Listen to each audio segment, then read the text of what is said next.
What would you do if your child came home crying every single day, covered in bruises, both visible and invisible, begging you to let them quit school because the administration refuses to protect them? That's not a hypothetical question. It's the reality that Marcus Williams faced when his 15-year-old daughter Jasmine became the target of relentless racist bullying at Riverside High School in suburban Ohio. For 6 months, Marcus followed every proper channel. He filed reports, attended meetings, sent emails, made phone calls, and trusted the system to protect his daughter. For 6 months, the administration promised action while doing absolutely nothing. But when Jasmine came home with a black eye and a recording that proved everything she'd been saying, Marcus decided that playing by the rules that weren't protecting his child meant it was time to rewrite the rules entirely. What he did next didn't just save his daughter.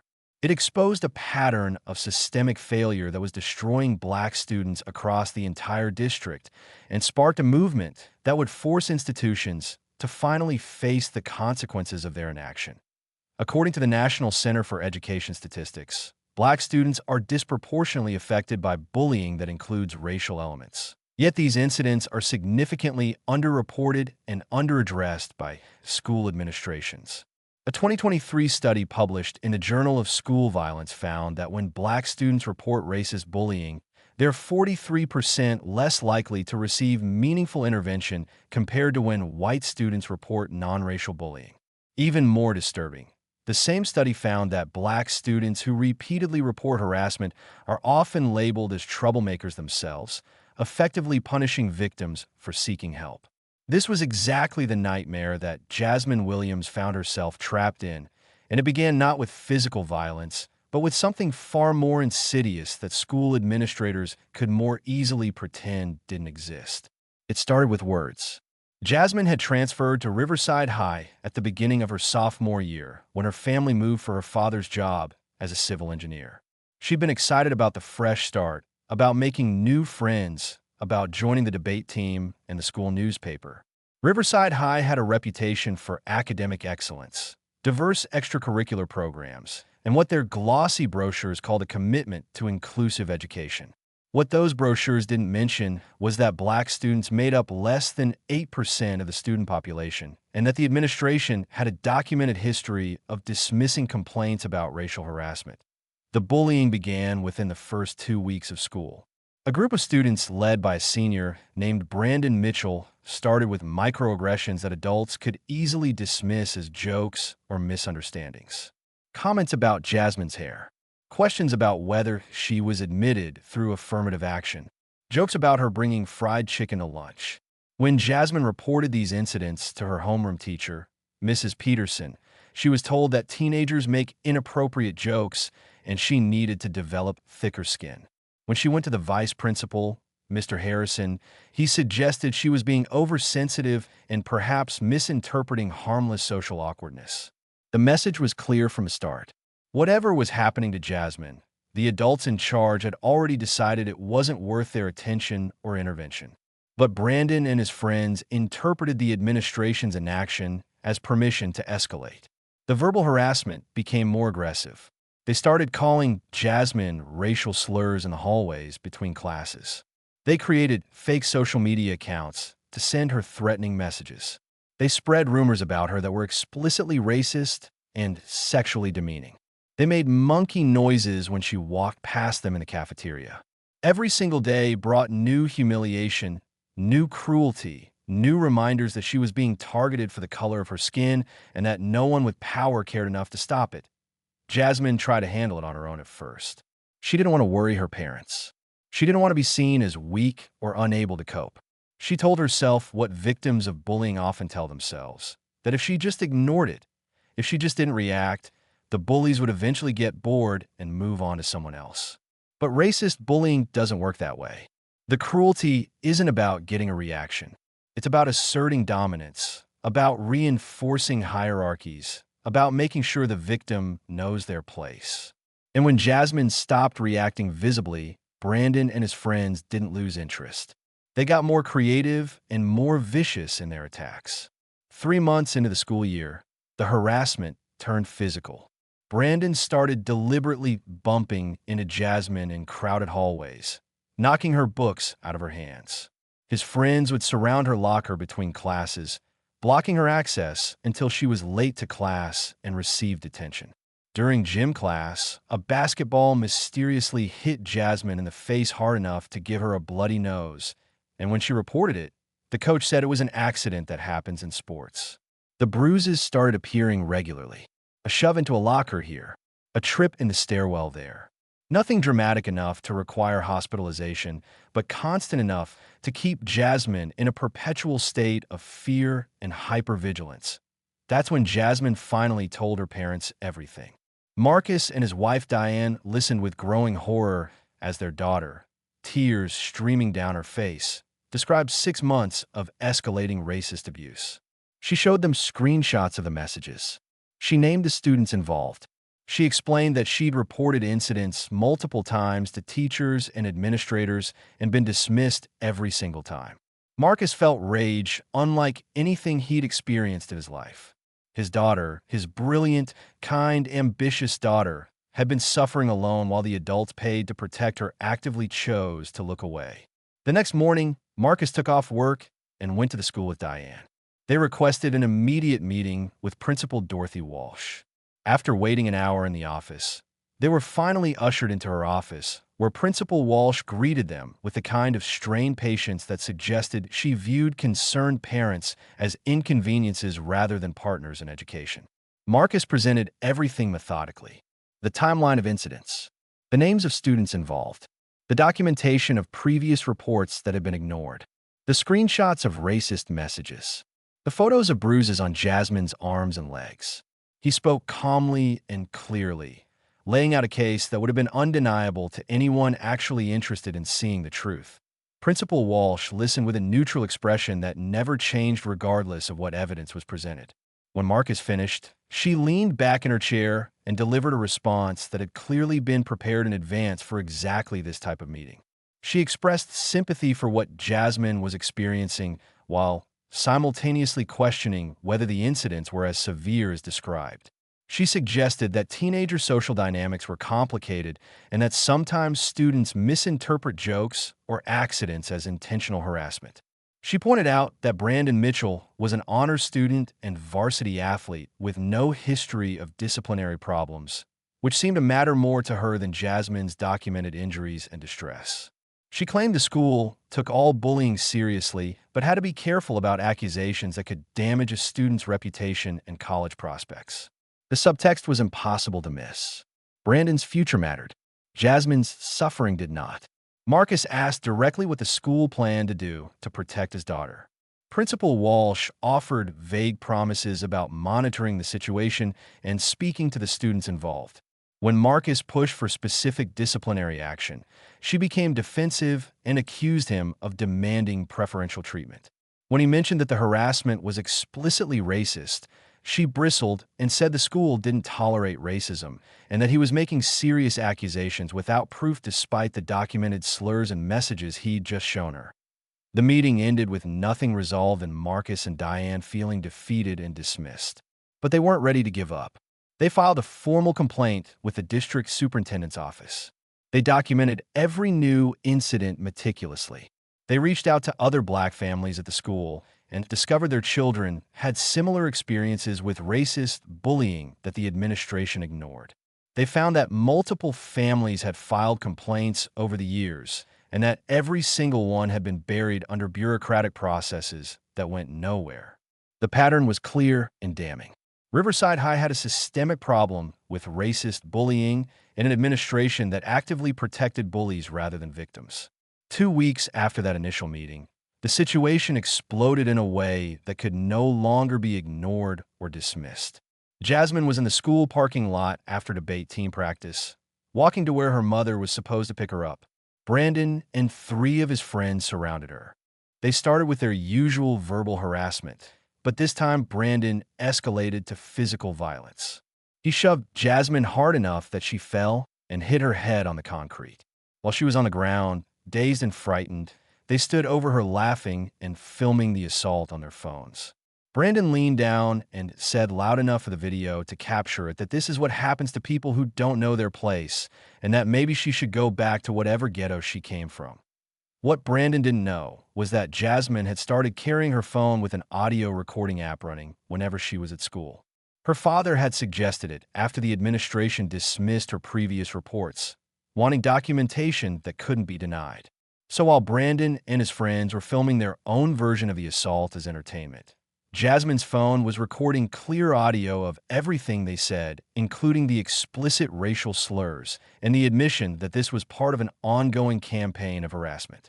When Diane arrived and found Jasmine on the ground, crying with a developing black eye, she immediately took her daughter to the emergency room and then to the police station to file a report. The officers took statements and copies of the audio recording. They explained that this was assault and battery with potential hate crime enhancements given the racial nature of the attack and threats. For the first time since this nightmare began, someone in authority was taking what happened to Jasmine seriously. But the legal process is slow, and Marcus knew that in the meantime his daughter still had to return to a school where she'd been attacked and where the administration had spent months proving they wouldn't protect her. Marcus made a decision that night. If the system wouldn't protect Jasmine, he would do it himself in a way that would force everyone to pay attention. The next morning, Marcus didn't send Jasmine to school. Instead, he went to Riverside High alone and requested a meeting with Principal Walsh. When she tried to put him off, he calmly informed her that he had copies of the audio recording from the assault that included not only the attack itself, but clear evidence of the ongoing harassment his daughter had been reporting for months. He explained that he was giving her one final opportunity to take immediate and meaningful action. If she refused, he would hold a press conference that afternoon in front of the school and release the recording to every media outlet in the state. The choice was hers, but she had 30 minutes to decide. Principal Walsh's expression shifted from annoyance to panic. She called an emergency meeting with the district superintendent, the school board president, and the school's legal counsel. Marcus sat in that conference room and watched these adults who dismissed his daughter's suffering for months suddenly become very concerned now that their reputations and careers were threatened. The superintendent tried to negotiate, offering private disciplinary action that wouldn't become public record. Marcus refused and laid out his non-negotiable demands. Brandon and the other students involved would be immediately suspended pending a full investigation. An independent third party would conduct a comprehensive review of how the school handled Jasmine's reports and whether there was a pattern of discrimination.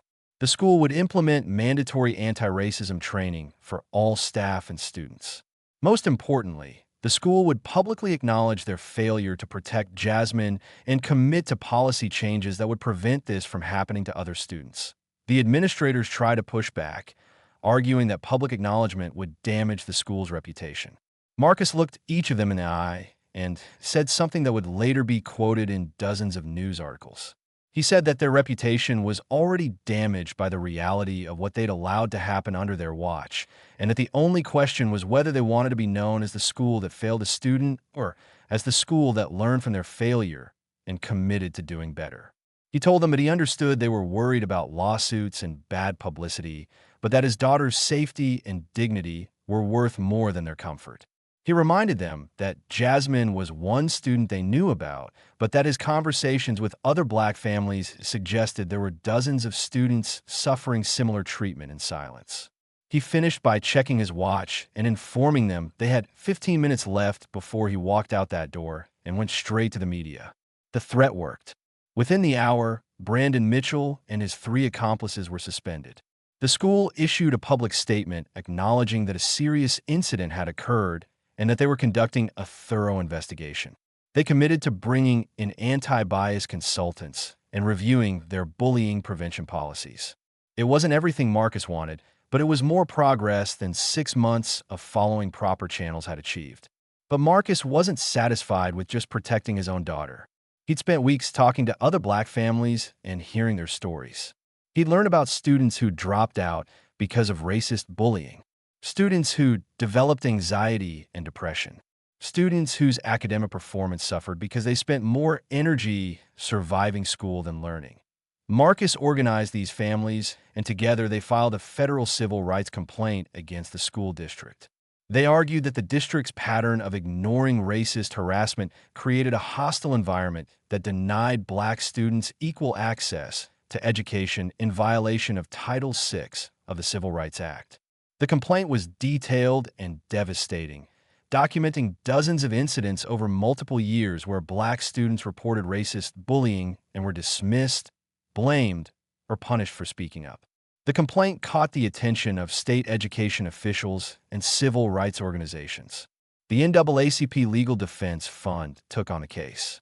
Local and national media covered the story extensively. Suddenly, Riverside High's administration couldn't hide behind vague promises and bureaucratic delays. They were under intense public scrutiny and federal investigation. The independent review that Marcus had demanded revealed shocking findings. Over the previous 5 years, black students had filed complaints about racist harassment at rates 5 times higher than would be expected given their small percentage of the student population. Of these complaints, less than 12% resulted in any disciplinary action against the accused students. In several cases, the black students who filed complaints were themselves disciplined for making false accusations or causing disruptions, even though evidence later proved their complaints were legitimate. The review found that multiple administrators, including Principal Walsh, had a documented pattern of dismissing concerns from black families while taking similar complaints from white families seriously. The findings were so damaging that the school board had no choice but to take action. Principal Walsh was placed on administrative leave and eventually resigned under pressure. Several other administrators were reassigned or terminated. The district hired its first ever director of equity and inclusion with a mandate to overhaul how discrimination complaints were handled. They implemented new protocols requiring that all complaints involving racial harassment be investigated by an independent third party rather than internal administrators. They established a student advisory committee that included black student voices in policy decisions.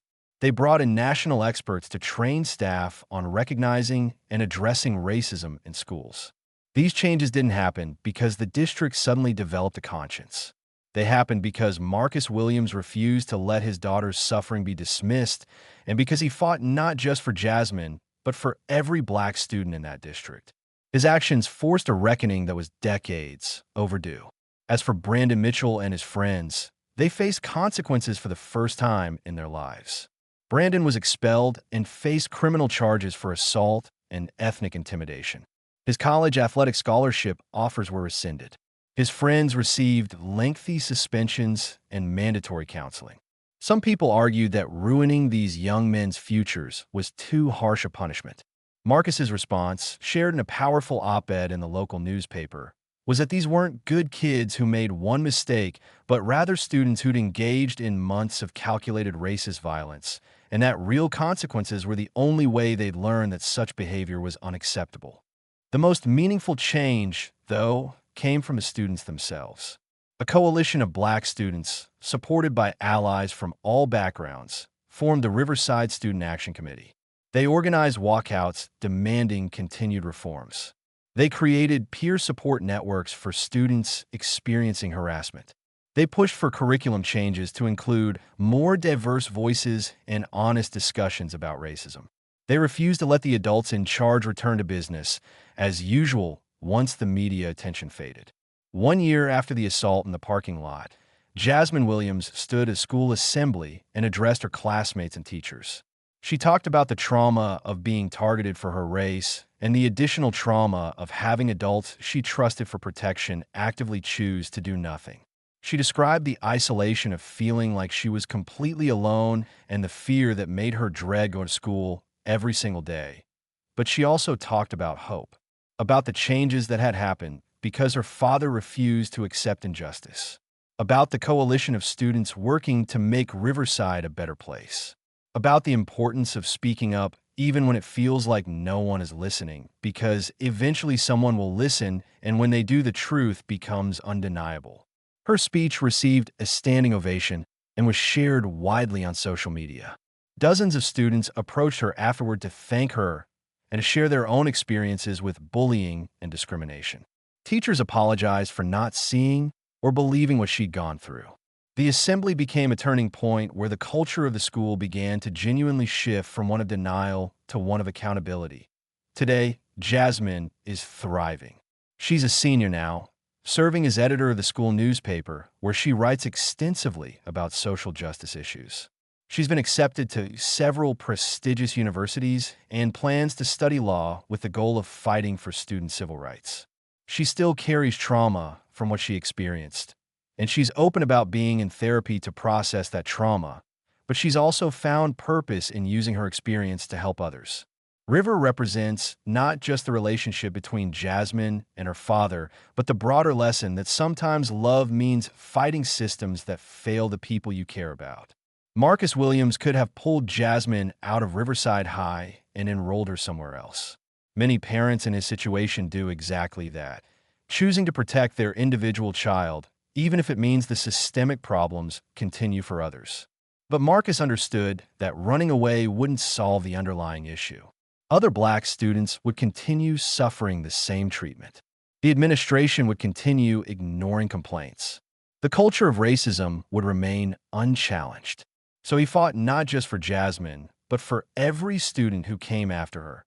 His approach offers a blueprint for how parents can advocate effectively when institutions fail their children. First, document everything meticulously. Every incident, every report made to the school, every dismissive response from administrators.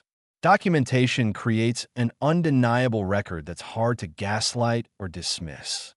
Second, connect with other affected families because systemic problems require collective action. Individual complaints are easy to ignore, but patterns revealed by multiple families demand response. Third, understand your legal rights under federal civil rights law and state education codes. Schools have legal obligations to protect students from harassment and discrimination and can face serious consequences when they fail to meet those obligations. Fourth, don't be afraid to take the fight public when private channels fail. Institutions care deeply about their public image, and media attention creates pressure that private meetings never will. Fifth, demand systemic changes rather than just individual remedies, because fixing one situation while leaving broken systems intact means other students will continue suffering. These strategies worked for Marcus Williams, and they've since worked for other families who've used his example as a guide for their own advocacy. The Riverside case inspired similar actions in school districts across the country where black families have documented patterns of racist bullying being ignored by administration.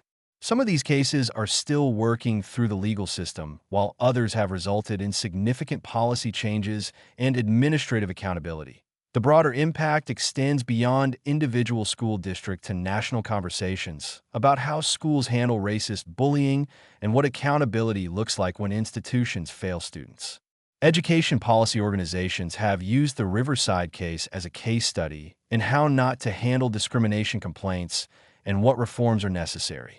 Several states have introduced or passed legislation strengthening protections for students facing harassment based on race or ethnicity and creating clearer consequences for schools that fail to address such harassment. Teacher training programs have incorporated lessons about recognizing and responding to racist bullying and understanding how implicit bias can lead educators to dismiss complaint from students of color. These systemic changes won't solve racism in schools overnight, but they represent meaningful progress toward creating educational environments where all students can learn without fear of racist violence. None of this progress would have happened if Marcus Williams had accepted the administration's dismissal of his daughter's suffering. His willingness to fight, to risk conflict with authority, to prioritize his child's safety over social comfort. Those choices created ripples that extended far beyond his individual family and changed systems that had been failing black students for generations. The story of Jasmine and Marcus Williams is ultimately about the power and responsibility of parental advocacy. As parents, we trust schools to keep our children safe and to provide environments where they can learn and grow. When schools betray that trust, when they allow harm to continue unchecked, we face a choice. We can accept the institutional explanations and excuses, or we can demand better. We can focus only on protecting our own children, or we can fight for systemic changes that protect all children. We can stay quiet to avoid conflict, or we can speak up even when our voices shake with anger and fear. Marcus chose to demand better, to fight for systemic change, and to speak up loudly and persistently. That choice required courage, because challenging powerful institutions is never easy or comfortable. It required sacrifice because fighting this battle took time, energy, and emotional resources. It required resilience because there were many moments when it seemed like nothing would change and the fight wasn't worth continuing. But it was worth it because Jasmine is now thriving instead of suffering. Because dozens of other Black students at Riverside High are safer than they were before. Because administrators across the country now understand that ignoring racist bullying has real consequences. Because students everywhere learn that speaking up matters, and that sometimes justice requires refusing to accept injustice quietly. If this story resonates with you, if it makes you angry about the systems that fail vulnerable students, if it inspires you to think about how you can advocate for children in your own community, then I want you to take action right now. Hit that like button and share this video because these stories need to be told and retold until every school administrator understands that protecting students is not optional. Comment below with your own experiences with school bullying or discrimination, or share resources for families fighting similar battles. Subscribe to this channel for more stories about ordinary people standing up to systems that fail the vulnerable and demanding accountability from institutions that resist change. Most importantly, if you're a parent whose child is facing harassment or discrimination at school, know that you have power even when the system tries to convince you otherwise. Document everything, connect with other families, learn your legal rights, and refuse to let administrators dismiss your concerns. Your child's safety and dignity are worth fighting for, and sometimes fighting means being willing to challenge authority, risk conflict, and demand systemic change. Be your child's Marcus Williams because every student deserves parents who will fight for them when systems fail them. Thank you for watching and for caring enough about educational equity and student safety to engage with these difficult conversations. Together, we can create schools where all students, regardless of race, can learn without fear and where administrators understand that protecting students is their most sacred responsibility.